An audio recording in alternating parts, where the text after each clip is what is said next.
సిద్దిపేట జిల్లా తిమ్మాపూర్లో పర్యటించిన హరీష్ రావు ప్రభుత్వం తీరుపై తీవ్ర స్థాయిలో ఆగ్రహాన్ని వ్యక్తం చేశారు. తెలంగాణలో పారిశుధ్యం లోపించింది అంటున్నారు మాజీ మంత్రి. యూరియా కొరతతో రైతులు కష్టాలు పడుతున్నారంటున్నారు. రైతులకి యూరియా బస్తాసులు దొరకడం లేదంటూ ఆయన వాపోయారు.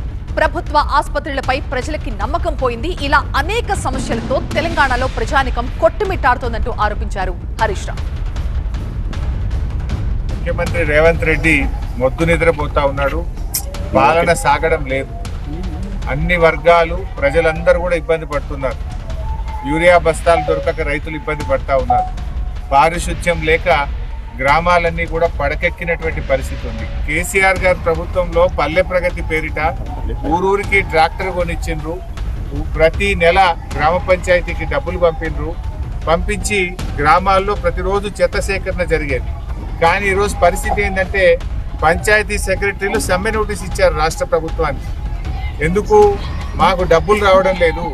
రాష్ట్రంలో ప్రతి పంచాయతీ సెక్రటరీ కూడా 2 లక్షలు 3 లక్షలు అప్పుల పాలైపోయింది. మేము ఇక డబ్బులు పెట్టలేము, డీజిల్ పోయలేము, గ్రామ పంచాయతీలు నడపలేము అని చెప్పి ఇవాళ పంచాయతీ సెక్రటరీలు సమ్మె నోటీస్ ఇచ్చారు ప్రభుత్వానికి.